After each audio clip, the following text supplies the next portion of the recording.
स्वस्ति नः पूषा विश्ववेदाः स्वस्ति नस्तार्क्ष्यो अरिष्टनेमिः स्वस्ति नो बृहस्पतिर्दधातु भद्रं कर्णेभिः शृणुयामदेवा भद्रं पश्येमामेधाग्निन्दो वस्यात घृतैर्वो धायता तिथिं मा अस्मिन् हव्या जुहोताना सोसामिद्धाय शोचिखे घृतन्ते वरञ्जुहोताना अग्नये जातवेदसे तन्तवासामिद्भि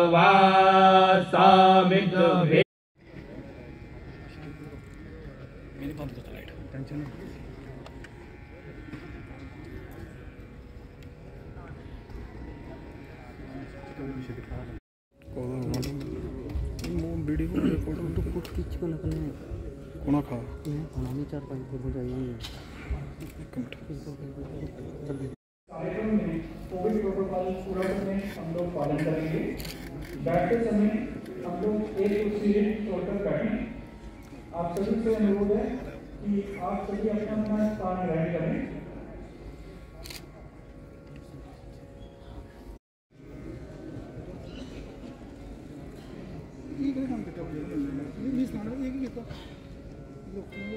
लकड़ी लाइए जी स्वामी जी।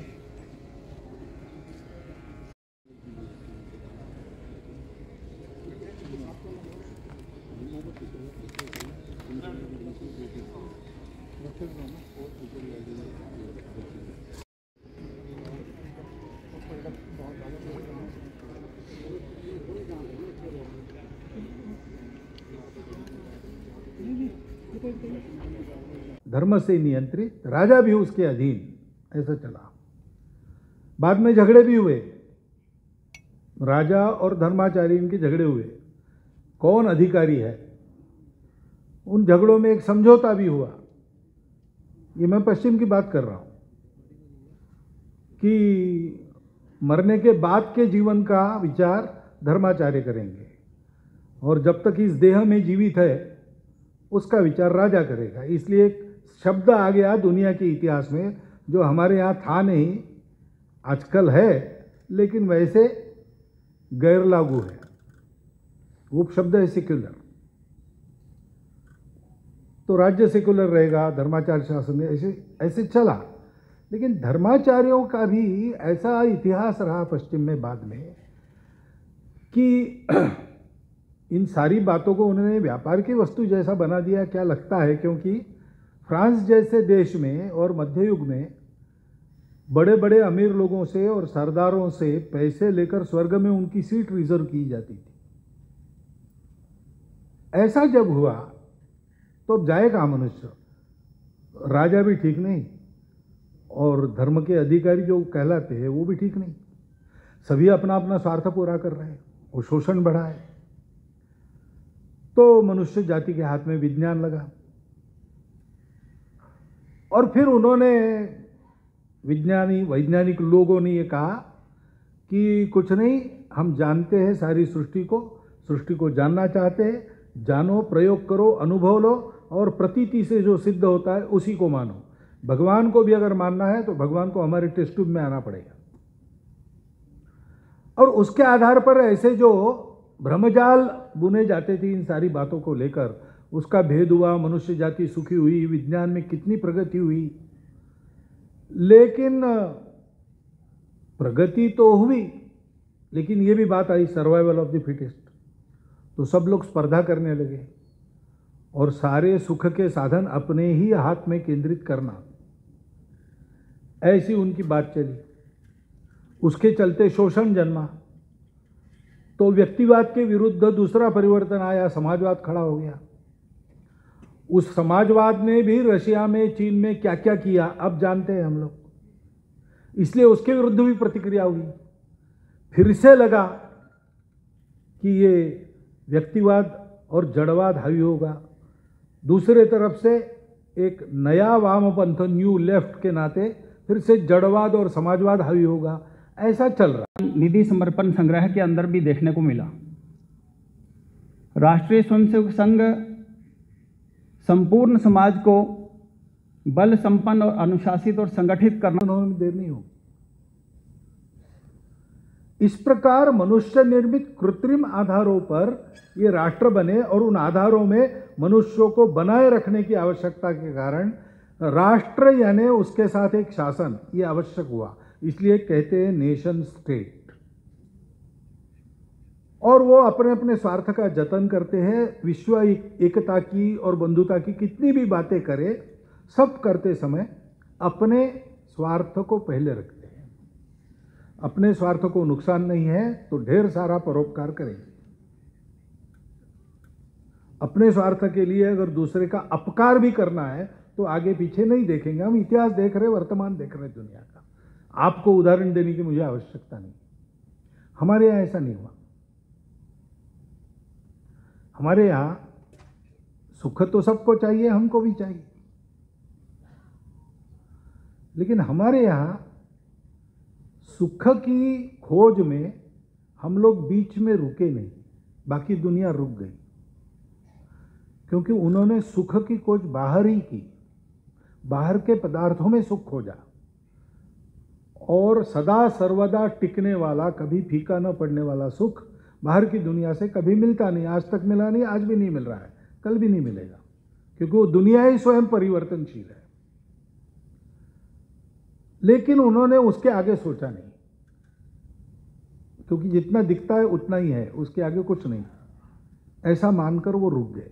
अपने यहाँ एक कथा है छांदोग्योपनिषद में कि असुरों का राजा विरोचन, देवों का राजा इंद्र, दोनों समाज थे मानव समाज है। असुर जरा शक्ति के आधार पर, डंडे के आधार पर सारी बात मनवाने के पक्ष में रहते थे, वैसा उनका व्यवहार होता था। और देव लोग भावनाओं का आदर करते थे, करुणा थी उनमें, बाकी थे मनुष्य ही। दोनों समाजों ने अपने अपने पद्धति से भौतिक वैभव का चरम प्राप्त कर लिया, कोई बात किसी बात की कमी नहीं, लेकिन संतोष नहीं, समाधान नहीं। तो दोनों अपने अपने गुरुओं के पास गए। विरोचन शुक्राचार्य के पास गया, इंद्र गया बृहस्पति जी के पास, और पूछा क्या करें, हमने सब किया, अब कुछ करना शेष नहीं।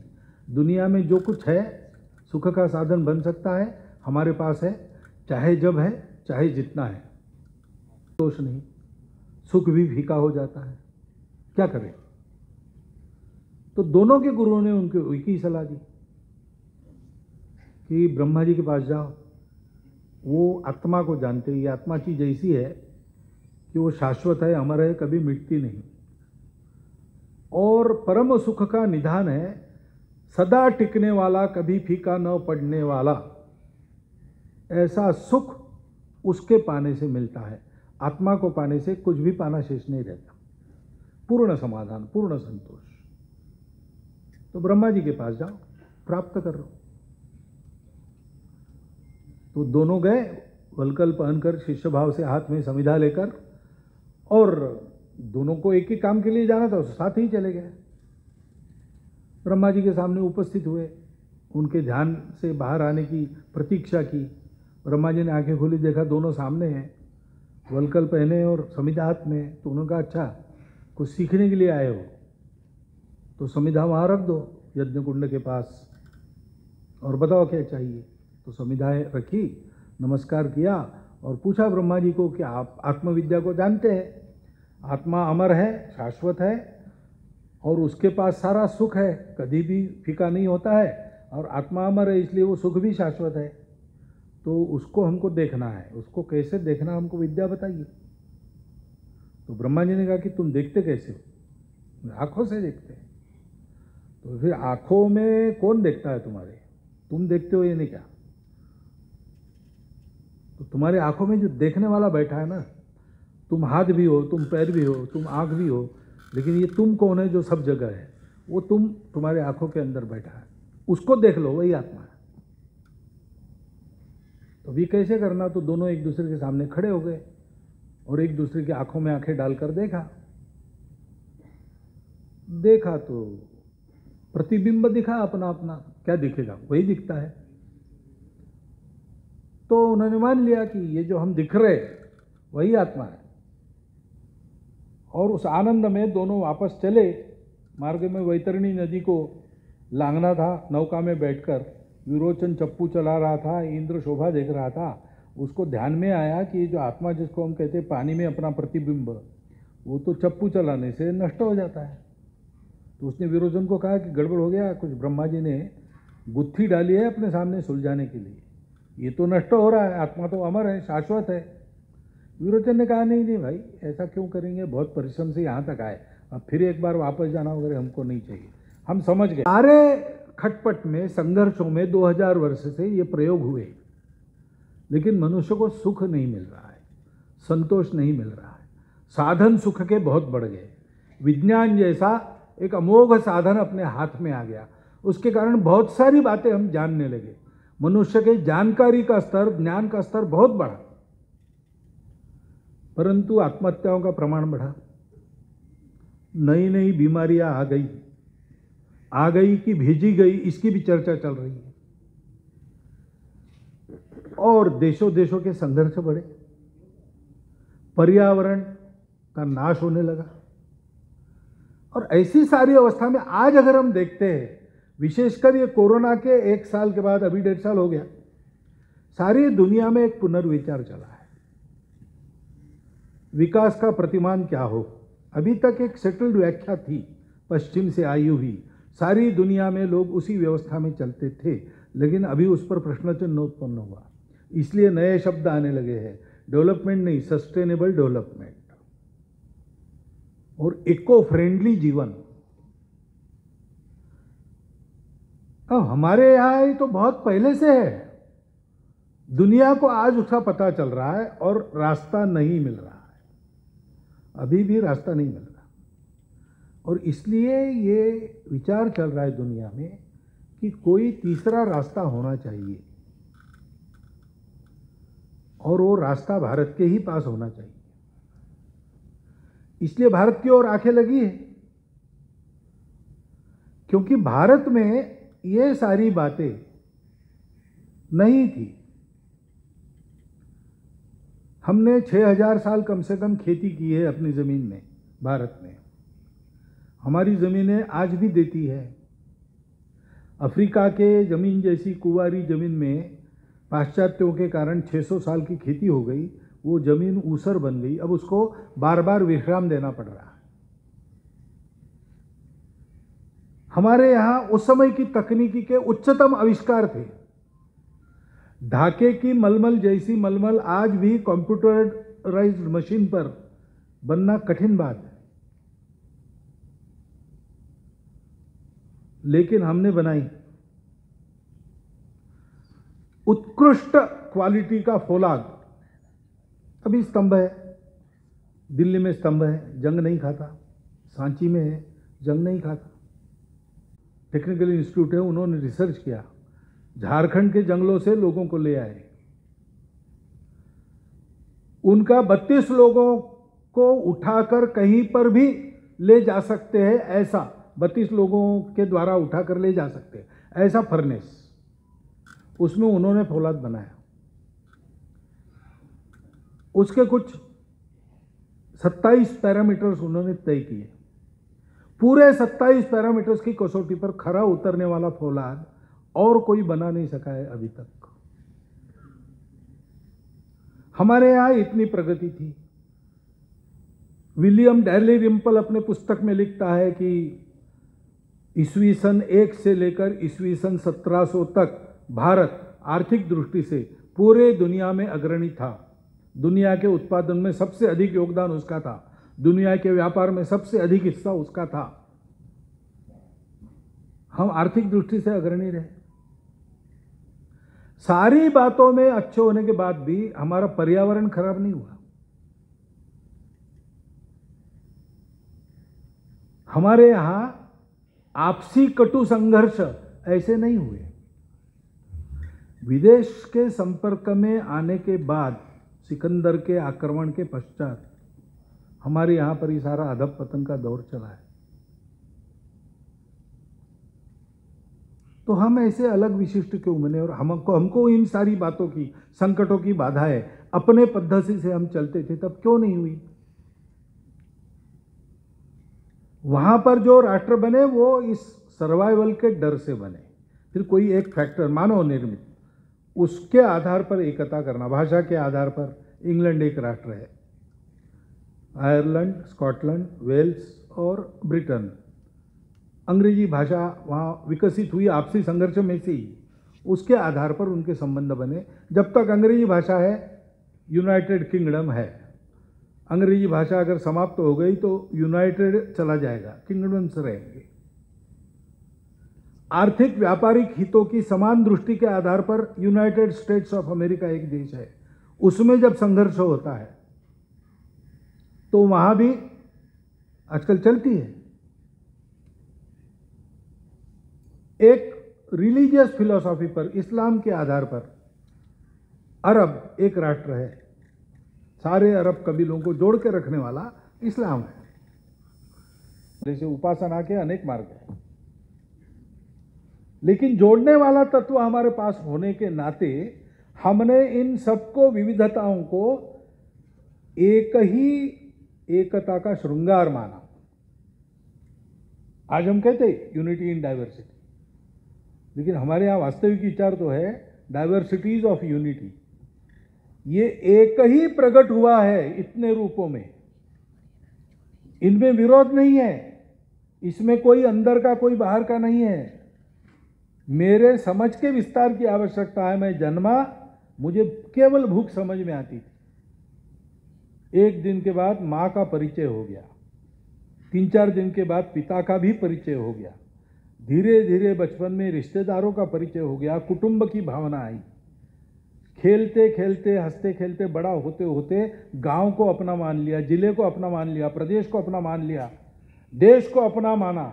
ऐसा करते करते कैसे बन गया मैं? माता च पार्वती देवी, पिता देवो महेश्वरा, बांधवा शिव भक्ताश्च स्वदेशो भुवनत्रयम्। अयम निजः परो वेति गणनाम लघुचेतसाम, उदार चरिता नाम तो वसुधैव कुटुंबकम। मनुष्य के जीवन की यात्रा केवल भोग की यात्रा नहीं है।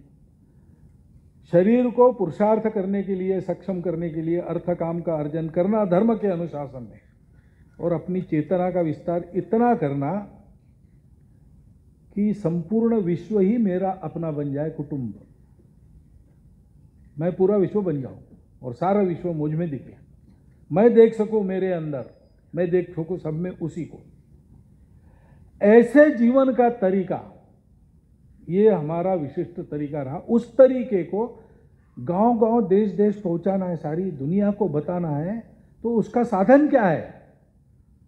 तो ऋषियों के दुर्धर तप के कारण इस उद्देश्य को लेकर उन्होंने तप किया, प्रयास किए।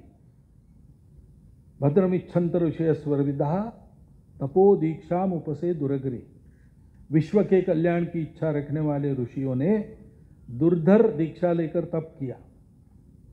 ततो राष्ट्रम बलम ओजस्य जातम, उससे हमारा राष्ट्र बना, हमारा बल बना, हमारा ओज बना। हम किसी स्टेट के तहत राष्ट्र नहीं बने।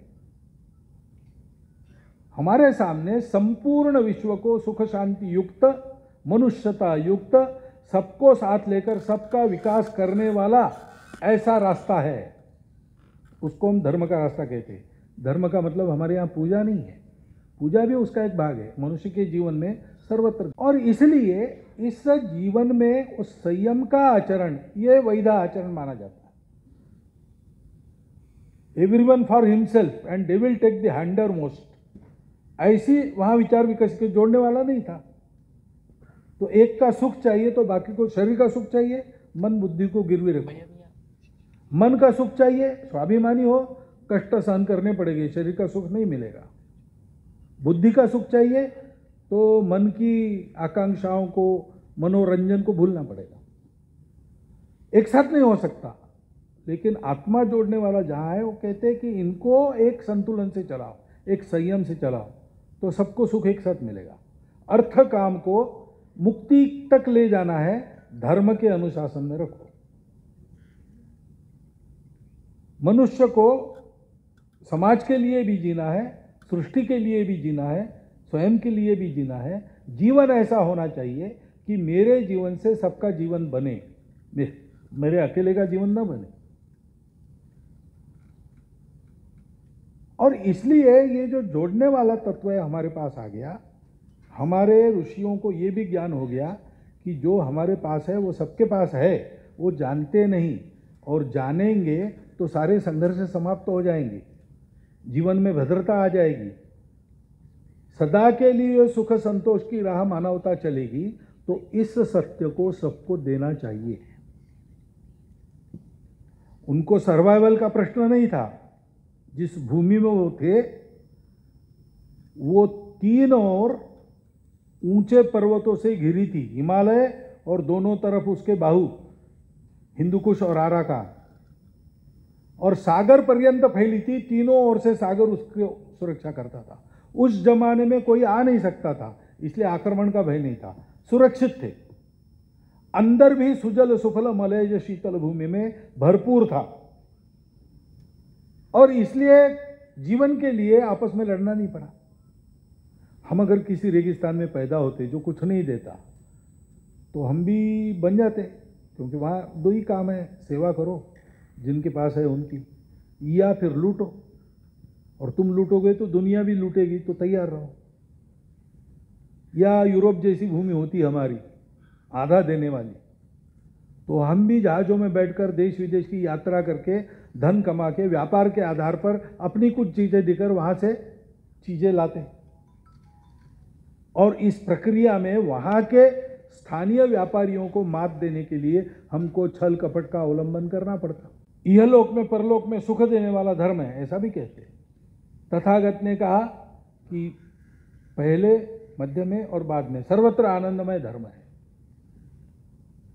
तो सर्वत्र सुख देने वाला जीवन का तरीका, जिसमें हर एक का स्वभाव ध्यान में रखकर उसका कर्तव्य निर्धारित किया जाता है, वो धर्म हमारे पास था। उस धर्म को सारी दुनिया को देना पड़ता है। जैसे आज की स्थिति है, संतुलन चला गया है, एक्सट्रीम पर चले जाते हैं लोग। एक्सट्रीम पर जाने के कारण संघर्ष होता है, हानि होती है, कट्टरपन भर गया है, अहंकार बढ़ गया है। मैं अपने आप को उच्च मानता हूं, श्रेष्ठ मानता हूं, जाति पाति का भेद करता हूं। हमारे देश में है बीमारी, बाहर से आई, बाद में आई, लेकिन बहुत दिनों से है और जा नहीं रही है। मैं अपने समूह को श्रेष्ठ मानता हूं और मानता हूं कि भगवान ने उसको सारे अधिकार दिए हैं, बाकी सबको उसकी दया के तहत दुनिया में रखना है। ये हमारा सामूहिक अहंकार है। ऐसे ईगोज बढ़े, प्रगति आई, विज्ञान आया, ज्ञान की दृष्टि आई, लेकिन ये अहंकार नहीं बदला। व्हाइट मैन्स बर्डन नाम की कविता लिखी गई कि जाओ सारी दुनिया के असभ्य लोगों को सभ्यता सिखाओ, और नहीं सीखते हैं तो लूटो उनको। यही किया। हमारा एकदम अलग विकास है। विश्व कल्याण के लिए हमको ये बताया गया कि हमारा पर्पस क्या है, हमारा समाज क्यों है, उस समाज के सामने उद्देश्य क्या है, ये बताया गया। एतद्देश प्रसूतस्य सकाशादग्र जन्मनात् स्वम स्वम चरित्रम शिक्षरम पृथिव्याम सर्वमान। पूरे भारत के इतिहास में इतिहास ने आंखें भी नहीं खोली थी तब से यह सूत्र चल रहा है। इसी के तहत समाज चलता है, जाने अनजाने इसी को मानकर चलता है। ऊपर से कुछ थोपना नहीं पड़ता, उसका स्वभाव ऐसा बन गया। उस स्वभाव को हम संस्कृति कहते हैं। मेरा आपका जो होता है उसको स्वभाव कहते हैं। हम सबका मिलके एक जो होता है उसको हम संस्कृति कहते हैं। ये संस्कृति हमारी सनातन काल से चलती आई। देवी देवता बदलते रहे, उपासना के तरीके बदलते रहे, भाषाएं नई आती गई, पुरानी मिटती गई, प्रांत प्रदेश बदलते गए, राज्य राजा बदलते गए, लेकिन इस पूरे लंबे इतिहास में अभी तक एक सूत्र कायम है। संपूर्ण विश्व के लिए आत्मीय दृष्टि रखने वाला और स्वयं के लिए संपूर्ण शुचितामय जीवन बनाने वाला दृष्टिकोण, वो हमारी संस्कृति। हमारे अनेक प्रांत है, हमारे अनेक राज्य है, हमारी अनेक व्यवस्थाएं भी हो सकती है। समाज के अंतर्गत तो है ही अलग अलग रीति रिवाज, खान पान भी भूगोल के अनुसार अलग अलग है। देवी देवता तो पहले से है और नए नए आते हैं, बाहर से भी आ गए, लेकिन इससे हमारी एकता नहीं बदलती। हम जब विचार करते कोई बाहर का है कोई अंदर का है तो ये गलत हो जाता है। व्यवस्था तो बदली, जैसे यहाँ 370 नहीं है यहाँ भारत के सब नागरिकों के लिए, लेकिन मन से गया क्या? आज अब भारत में राज्य है, भाषावार प्रांत रचना है, तो राज्यों के झगड़े क्यों होते हैं? बेलगांव किसका, कावेरी नदी का पानी किसका? नदी में पानी नहीं है, कावेरी सूख रही है और नदी के नाम पर खून बहता है। व्यवस्था बदलने से क्या होगा? ये मानसिकता बदलनी चाहिए। व्यवस्था बदलने से भी होगा, परंतु मानसिकता बदले बिना पूर्णता नहीं आएगी। हम सब भारत के लोग हैं, हम सब एक हैं। आज अपने देश में आप जाइए तो मैं कम से कम एक 15-20 शहर ऐसे देख चुका हूं। सारे देश से लोग शहरों में ही आते और देहातों में तो आजकल नहीं जाते। तो जैसे अभी परसों सूरत में था, या कुछ महीने पहले कोयम्बतूर गया था, तिरुपुर गया था। आजकल की भाषा में कहते कॉस्मोपॉलिटन, सब भाषा बोलने वाले, सब प्रांतों के लोग वहाँ आकर वहाँ के बाशिंदे बन गए हैं और किसी का कोई नुकसान नहीं हुआ है, किसी का कुछ छीना नहीं गया है, सब लोग बसे। ये केवल व्यवस्था का चमत्कार नहीं है। उन लोगों ने इस अपनेपन से रहने का निश्चय किया। अपनेपन से जब रहते हैं तो सबको समान होता है, सबका विकास होता है। हमारे यहाँ इसी को इमोशनल इंटीग्रेशन अपने संविधान में कहा गया है। तो व्यवस्थाएं तो हम उसका अनुभव लेंगे, फिर कुछ सुधार करना है तो उसके लिए चलेगी, चर्चा चलेगी, चुनाव में लोग जीतेंगे हारेंगे, मेजॉरिटी होगी, कुछ होगा कुछ नहीं होगा, कुछ बदल जाएगा, ये खेल चलता रहेगा। लेकिन मूल बात है कि इसके पीछे हम लोग करने की स्वतंत्रता मिली तो हमारे देश के लोगों ने ऐसा विचार किया तब मिली। तेरा वैभव अमर रहे माँ, हमारी चार रहे न रहे। माता को गरीबी में छोड़कर स्वामी विवेकानंद विश्व में जाकर अपने संस्कृति का संदेश देते रहे, उनको अपने को भी सुख नहीं मिला। 39 वर्षों की आयु में मृत्यु हो गई डायबिटीज से। इतना खड़तर जीवन उन्होंने, कठिन जीवन जिया। क्यों जिया? संपूर्ण देश में, संपूर्ण विश्व में अपना देश बड़ा हो, ये समन्वय का, समता का, एकता का संदेश सारी मानवता को फिर से सुनाया जाए इस देश से। इसके लिए ऐन जवानी में सारे सपने छोड़कर देश के लिए फांसी गए भगत सिंह, राजगुरु, सुखदेव, चंद्रशेखर आजाद जैसे लोग। क्यों गए? अपने छोटे स्वार्थों को अपने राष्ट्र के हित की मर्यादा है।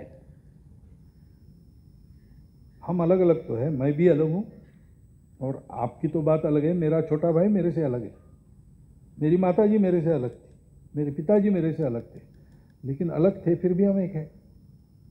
ये तो हम सब लोग कर रहे हैं जीवन में। तो कभी अपने परिवार के लिए कुछ छोड़ना पड़ता है, छोड़ते हैं हम। कभी अपने लिए परिवार कुछ छोड़ के हमको देता है। ये व्यवस्था के तहत नहीं होता है। व्यवस्था तो है, लेकिन व्यवस्था का पालन होता है। क्यों होता है? क्योंकि वो एकता की, आत्मीयता की भावना है, और उस एकता और आत्मीयता के पीछे कुछ सत्य है। हम अंग्रेजी में कहते हैं ब्लड रिलेशंस है, ये सत्य है, इसलिए परिवार एक रहता है। थोड़ा खुरापाती निकला कोई परिवार में तो भी लोग कहते हैं यार ठीक है, लेकिन अब अपने ही परिवार का है ना, थोड़ा उसके लिए दौड़ना पड़ेगा। ये अपनापन कहाँ से आ गया? हम ब्लड रिलेशन इसलिए आ गया। हम सारे देश के लोग अलग अलग भाषा, प्रांत, पंथ, संप्रदाय लेकर चल, फिर भी हम एक है। हमारी एकता का रहस्य क्या है? हमारा देश एक संस्कृति से बंधा है। हमारे देश के सब लोगों का स्वभाव इस मातृभूमि के आशीर्वाद का फल है। उसने हमको केवल अन्न जल से पोषित नहीं किया, उसने हमारा स्वभाव भी दिया है। हमारे लंबे इतिहास में लाख लाख पीढ़ियां लगी तब हमने यह संस्कृति उपजाई। कोटि कोटि सर चढ़े तब इसकी रक्षा हो पाई। ऐसा हमारा इतिहास है। वो हमारे पूर्वज, हमारे गौरव के निधान है।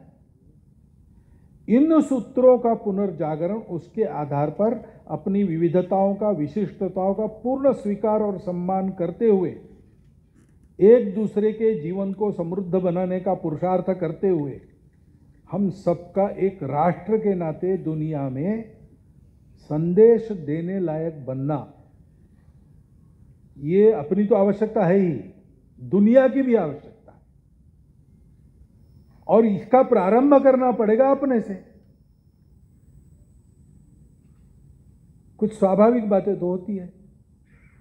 मैं यहाँ जम्मू में हूँ, कहीं भीड़ में एखादा मराठी वाक्य मेरे कान पे आ गया तो मैं देखता हूँ कौन है, महाराष्ट्र का है, क्योंकि मैं महाराष्ट्र का हूँ, मराठी, स्वाभाविक बात है। लेकिन इसकी एक मर्यादा है। मैं महाराष्ट्र का हूँ, मराठी हूँ, लेकिन उसके परे मैं भारत का हूँ। तो यहाँ की भी भाषा, यहाँ एक छात्रावास चलता है लड़कियों का, उन लड़कियों ने भारत के हर भाषा का गीत याद किया है और सुनाती है। प्रयास करके कोई बाहर से देखने आ गया तो उसको उसकी भाषा का गीत मानती। भारत की हर भाषा का गीत हमको कंठस्थ होना चाहिए, ये भाव होना चाहिए। हमारी अनेक छोटी बातें हैं, हमारी विशिष्टता है, भाषा है, प्रांत है, पंथ संप्रदाय है, हमारे छोटे छोटे हित भी है। जीवन चलता है उसके आधार पर, उसको नकारना कोई नहीं चाहेगा, किसी ने नकारना नहीं चाहिए, ये बातें हैं। उसके चलते प्रयास भी चलेंगे। व्यवधान आ गए तो कुछ चलेगी खटपट दूर करने के लिए, ये सारा होगा। लेकिन ये सब होने के बाद भी इन सब के परे, इन सब के ऊपर सर्वोपरि हमारा राष्ट्र, हमारी संस्कृति, हमारे पूर्वज, हमारा देश। इस भावना से जीवन व्यवहार हमको करना पड़ेगा। मेरा अपना जीवन, मेरा कौटुंबिक जीवन, मेरे कुटुंब के संस्कार, मेरा समाज में व्यवहार आचरण, अपनी आजीविका के स्थान पर मेरा करना, और देश के लिए सब मिलके सोचते हैं तब एक विशिष्ट सोच रखना,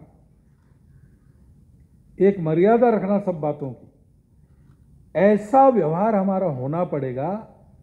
तो हमारा देश सुरक्षित, प्रतिष्ठित, समर्थ बनेगा। जरूर करना चाहिए और हो सकता है, पूरा हो सकता है। लेकिन वो सब हम जो करते हैं किस लिए करते हैं?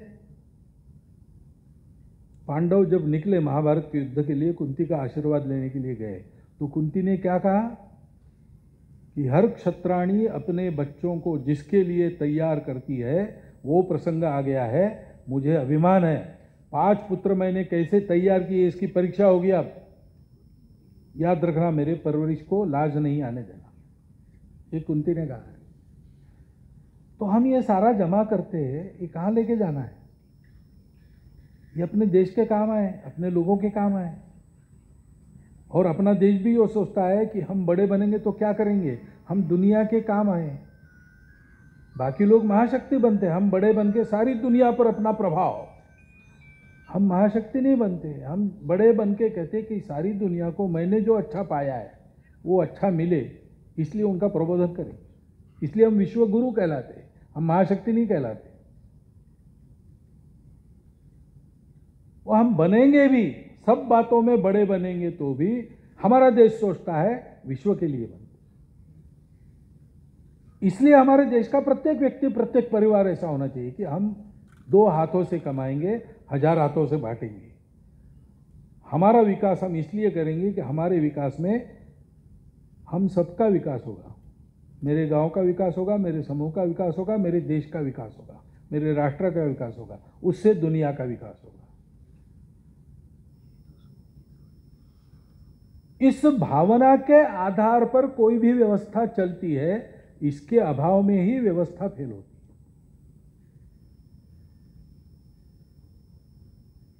इसके लिए आदत करनी पड़ेगी। 1000-1500 वर्षों में हम लोगों में आपस में निरंतर संपर्क की जो व्यवस्थाएं थी वो टूट गई। आक्रमण का काल था, संघर्ष हो गया,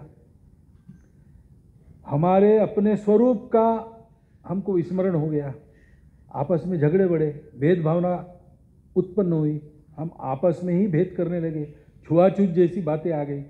इस सब को साफ करते हुए ये पूरा देश मेरा है, व्यवस्था के अनुसार चलेंगे, पूरे देश को बड़ा करेंगे। हमारे अपने अपने स्वार्थ अपने अपने जगह है, लेकिन देश पहला, देश के आगे बाकी कुछ नहीं। भारतीय है और इसलिए इस राष्ट्र की इस त्रिविध एकात्मता के उद्गमों को समझना, तीनों बातों को, उसके साथ तन्मय होना, अपनी अपनी विशिष्टता सब रखते हुए अपने हित का उद्यम करते हुए सबके हित को साधना, ऐसे तरीके पर अपने को चलना है। ऐसा विचार मेरे मन में आता है। आपके चिंतन के लिए मैंने आपके सामने रख दिया। आप इसका विचार कीजिए और इसमें से जो उचित है, ऐसा आपको लगता है, वो सबको बताइए। इतनी ही एक प्रार्थना करता हूँ और मेरा यह निवेदन समाप्त करता हूँ। धन्यवाद। अभी मैं मंचासीन महानुभावों से विनती करूंगा कि आप दीप प्रज्वलित कर भारत माँ के चित्र के आगे पुष्प अर्पित करें। हमारा ये जो समाज है, उसको समाज इसीलिए कहा जाता है कि उसके जीवन का एक उद्देश्य है और वो बाकी सारी दुनिया से एकदम अलग विशिष्ट उद्देश्य है। उस उद्देश्य की परिपूर्ति के लिए इस समाज की निर्मिति हुई। उस पुरुषार्थ को करने के लिए जो व्यवस्था बनाई गई, उसको हमारे यहाँ राष्ट्र कहा गया। बाकी दुनिया में अलग बात है, सर्वाइवल का प्रश्न था और यह माना जाता था कि there is struggle for existence and the fittest will survive. तो मनुष्य प्राणी वैसे तो बहुत अशक्त है, सृष्टि में सबसे अशक्त मनुष्य प्राणी है।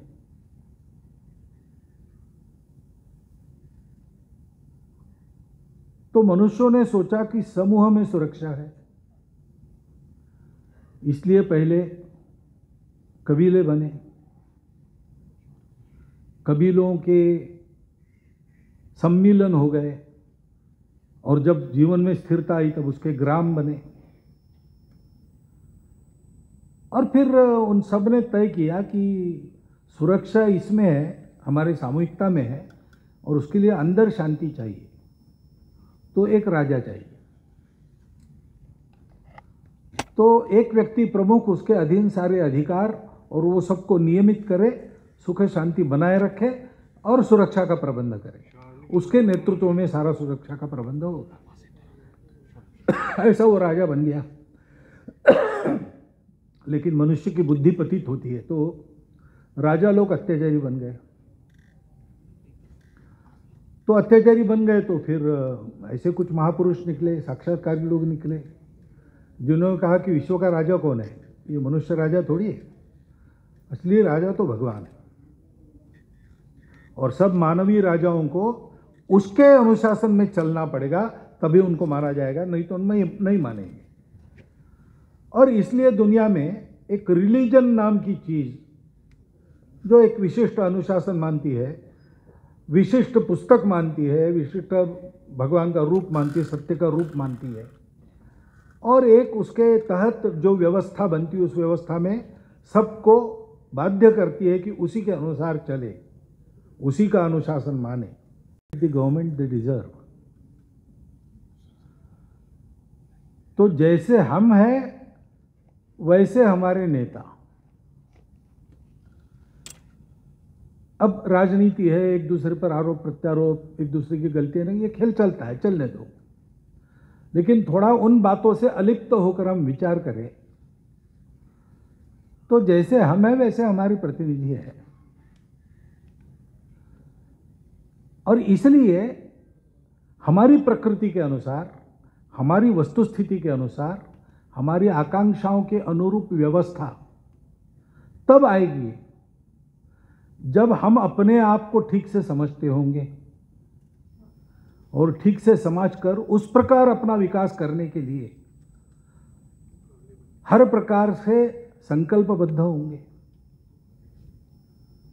और ऐसा कुछ भव्य कार्य करना है तो उसके आड़े आने वाले क्षुद्र विचार, विकार और बाधाएं, उन पर मात करके अपने संकल्प को पूरा करेंगे ही, ऐसे निश्चय से अनुप्राणित सारा समाज हो। व्यवस्था बनाने में अनेक लोग लगते हैं, व्यवस्था को बिगाड़ने में बहुत थोड़े लोग चाहिए। इसलिए सारा ही समाज ऐसा अनुप्राणित होना चाहिए। वास्तविक समाज इस शब्द का अर्थ ही ऐसा है। समाज यानी केवल भीड़ नहीं, केवल समूह नहीं। गणित में सेट होता है, समान प्रकार की वस्तुएं, उनका समूह, उसको सेट कहते हैं। तो सेट समाज नहीं है, मनुष्यों का सेट ये समाज नहीं है, वो समज है। एक प्रकार का जन्म जिनको मिला है, सब मनुष्य है। लेकिन वो समअज तब बनते हैं जब उनके सामने एक उद्देश्य होता है। उनका अपना जीवन, सामूहिक जीवन एक उद्देश्य के लिए चलता है। हम भारतवर्ष के लोग हैं, क्या संपूर्ण भारतवर्ष के समाज के आगे ऐसा कोई उद्देश्य है? भले ही आज भूल गए हों, लेकिन उनके सामने ऐसा कोई ध्येय रखा गया है? उस ध्येय को पूर्ण करने के लिए क्या कभी उन्होंने पुरुषार्थ किया है? हमको अपने आप को समझना पड़ेगा।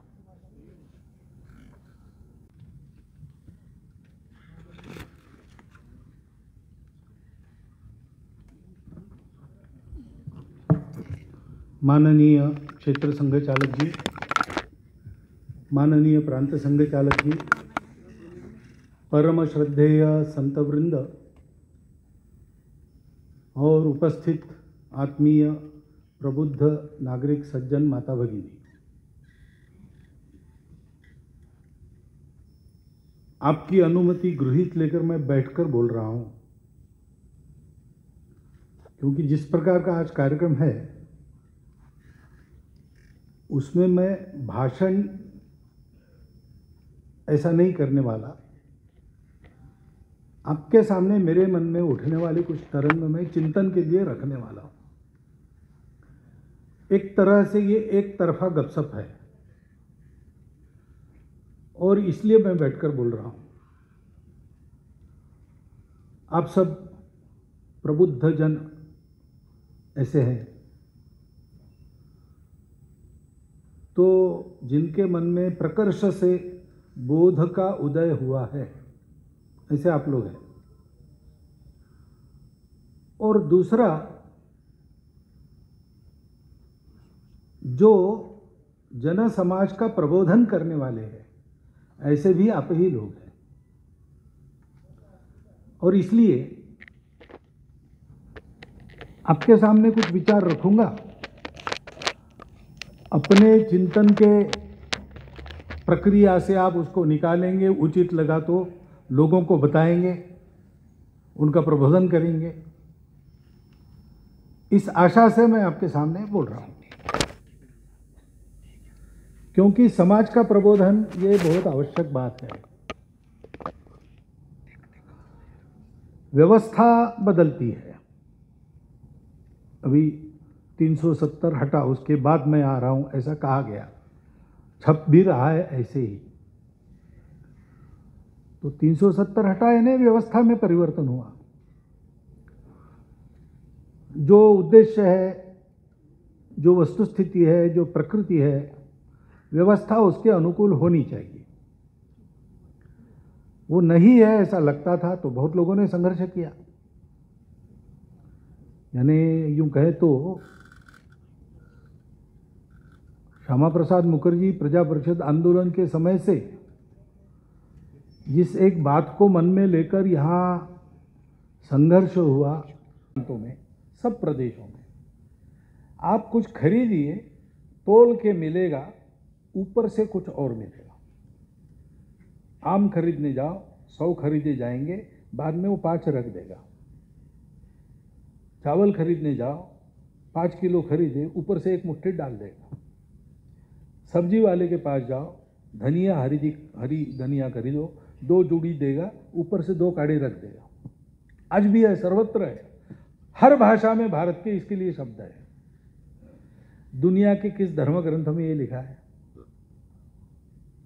ये हमारा स्वभाव है, प्रामाणिकता। गलती से भी कम नहीं जाना चाहिए। मैंने पैसा लिया है, मुझे पूरा देना है, और गलती न हो इसलिए मैं दे के रखता हूं सरप्लस। कुछ अनजाने में हो गया है तो उसकी पूर्ति हो जाएगी। ऐसी कितनी ही बातें हैं अपने यहाँ। बड़ों के आगे झुकना, चरण स्पर्श करना हमारे यहाँ सर्वत्र है, बाहर नहीं है। बाहर अभिवादन के प्रकार है दूसरे, लेकिन आज हमारे यहाँ फर्स्ट सेक्रेटरी वगैरह रहे लोग भी, या अभी है ऐसे लोग भी, उनके घर के बुजुर्ग जब आते हैं, सार्वजनिक स्थान पर भी मिलते हैं तो भी चरण स्पर्श करते हैं।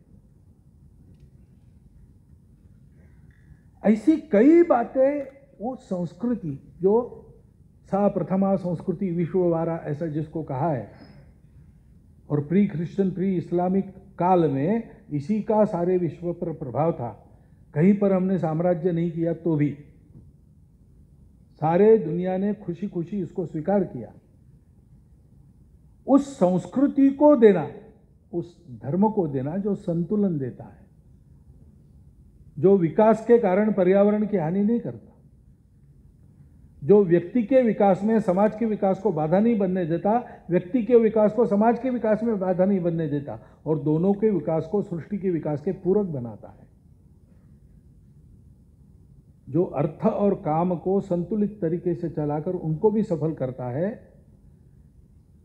इस गृहस्थ जीवन से संपूर्ण समाज की धारणा होती है, ऐसा धार्मिक जीवन भी उनका बनता है, और अंत में ये सारा करते हुए अंत के समय में वो मन में एक संतोष लेकर इस जीवन से जाते हैं, एक तरह से मुक्ति की ओर बढ़ते हैं। ऐसा जीवन का तरीका। अपने मत को स्थापित करने के संघर्ष में प्रजातंत्र है अपना, वो संघर्ष भी लेजिटिमेट रहता है, वैध साधनों से करना, हिंसा नहीं करना। लेकिन उस संघर्ष के चलते मन में जो कटुता आती है वो बाद में भूलते ही नहीं हम लोग। ये हमारा देश है, ये हम सबको चलाना है, और इस देश को चलाना दुनिया के लिए आवश्यक है। हमको एक दुनिया को संदेश देना है, केवल संदेश नहीं, अपने उदाहरण से। एतद् देश प्रसूतस्य सकाशाद अग्र जन्मनात् स्वम स्वम चरित्रम शिक्षेरन पृथिव्याम सर्वमानव। हम बड़े भाई दुनिया के सबसे प्राचीन होने के नाते सारी दुनिया से लोग यहाँ आए और अपने अपने चरित्र की शिक्षा लेकर जाए, हमको देख के, हमारे उदाहरण से। ऐसा एक आत्मीय भावना से भरा हुआ इतना बड़ा देश है, विविधता से भरा हुआ, अलग अलग प्रकार है, तो ठीक है, अलग अलग राज्य है, और लोगों ने सबने मिलकर एक फेडरल रचना की, ठीक है, व्यवस्था है। व्यवस्था है तो क्या हो, देश तो एक है। हमारे यहाँ ये अलग अलग बहुत रहा है, लेकिन सब लोग, इतनी सारी भाषाएं हैं, हर भाषा में रामायण है, हर भाषा में महाभारत है। अलग अलग भाषाओं में कथाएं भी थोड़ी सी अलग अलग हो जाती है, भाव तो एक ही है। सारे भाषाओं में संतों ने पुराने समय से भारत की स्तुति गाई है। वेदों से लेकर तो आजकल की कविताओं तक भारत माता की स्तुति सर्वत्र है। कर्नाटक राज्य का राज्य गीत है, जय जय भारत तनुजाते, जय जय कर्नाटक माते। कर्नाटक का गीत है, लेकिन पहली पंक्ति क्या है? भारत की लड़की का जयकार, तनुजा यानी लड़की, भारत की कन्या का जय जयकार हो, कर्नाटक माता का जय जयकार हो। भारत के अंदर कर्नाटक है। इस बात को नहीं भूलना चाहिए कि मेरा अपना स्वार्थ कुछ भी नहीं है, मेरे समूह का स्वार्थ कुछ भी नहीं है, मेरी अपनी विशिष्टता है, लेकिन उस विशिष्टता का स्वार्थ देश के स्वार्थ के आगे कुछ भी नहीं। इसको अमर बनाओ। और इसलिए विरोचन वापस नहीं गया, वो इसी धारणा पर बाकी उस संस्कृति का विकास हुआ, आसुरी संस्कृति। मैं आसुरी शब्द निंदा के अर्थ में नहीं कह रहा हूं, वो आसुरी लोग थे, उन्होंने ऐसा सोचा। इंद्र वापस आया, उन्होंने ब्रह्मा जी को पूछा कि आपने ऐसा बताया था, लेकिन वो तो नष्ट हुआ, तो आपके कहने का मतलब क्या है?